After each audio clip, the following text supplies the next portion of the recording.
98 days left in a running challenge. That's never been done before in history. Okay, the challenge is Calendar Club, and it's when I run the number of miles equal to the date of the month for one full year. This is the traditional Calendar Club challenge. People have done this by doing it for a month, like hundreds, thousands of runners have done this challenge by doing it for a month. Whereas different for me is I'm doing it every month for one full year. I started on May 1st, 2023. I have 98 days to go.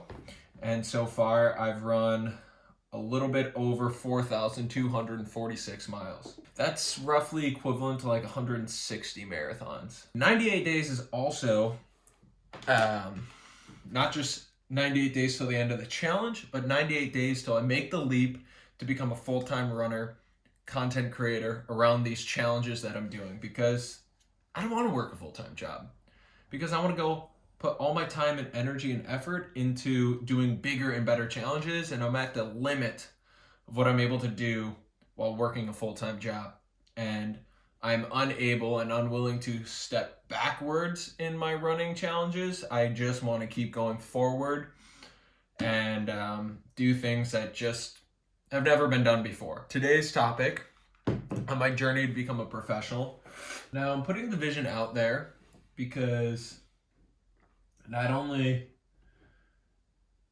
do I think it's an important place to start, the thing that scares me, which I'm not going to let it do, is this could change, adapt, flow. But it's not about getting it perfect on try one. It's about getting the vision out there and then fine-tuning it along the way. So this is the vision that I'm going for, what I'm really tasked with going into the summer.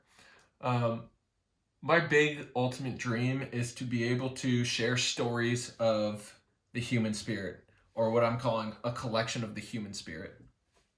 And what I'm super curious about is the reason that I love endurance running, the reason I love ultra running and doing these big challenges that push me to my absolute limit, is because I want to understand the type of person that I am in really low moments when I have every reason to stop.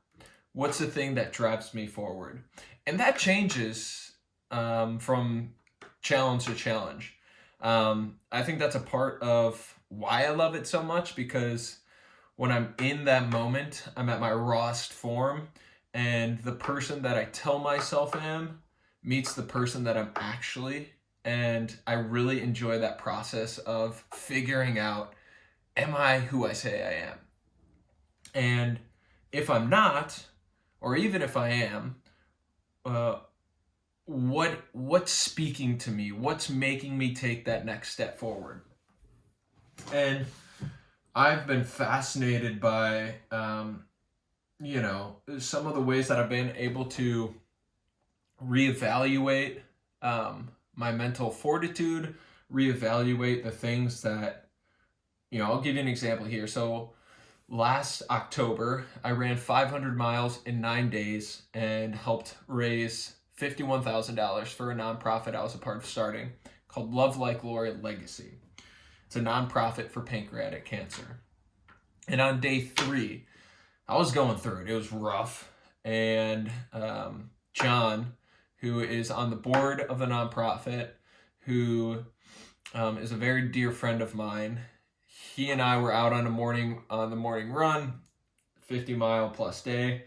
And I just told him very simply, John, this sucks right now, but at the same time, I'm going through the mental shift of, if this is the best that I'm going to feel over the next 6 days, whatever is remaining at that point, then I better learn to enjoy this feeling, because it's only going to get worse. There's only going to be lower moments. And so I have to shift my perspective into enjoying this moment, recognizing that, this is how it's supposed to feel, and then moving forward through that. Just want to make sure this is still running. Beautiful. So that to me is super important. And I recognize that, Also, not everybody is going to go to the extent that I am going to, but every single person wakes up and chooses to live, right? Like everybody wakes up, whether they completely hate their life and think it's meaningless, like something is getting them out of bed to not, completely end it all.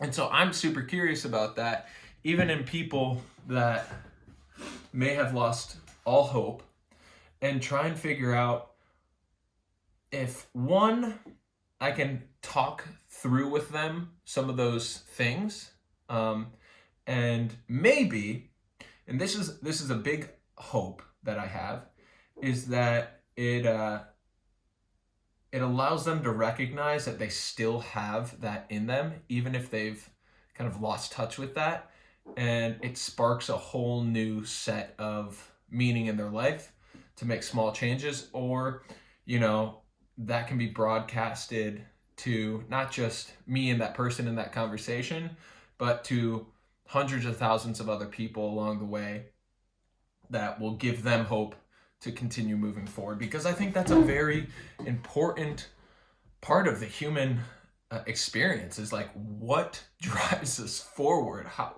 some people are living in the shittiest circumstances and yet they still wake up every day and go to work. um, and I get chills thinking about that, because that's inspiring. That's what I'm inspired by. I'm inspired by people going through shit and then still moving forward through that. So this is my vision. This is what I wanted to talk about today, and I'll leave it at that. But this is my vision. It's a collection of the human spirit, and through organic conversations with ordinary people on how they tap into their extraordinary self. We all have something in us that keeps us moving forward, and I want to know what that is. Some questions that I'll be asking people is like, what gives you hope in low moments? And how do you persevere when times are tough? So that's today. That's all I wanted to cover today. I'll see you tomorrow for another deep dive on becoming a professional ultra runner.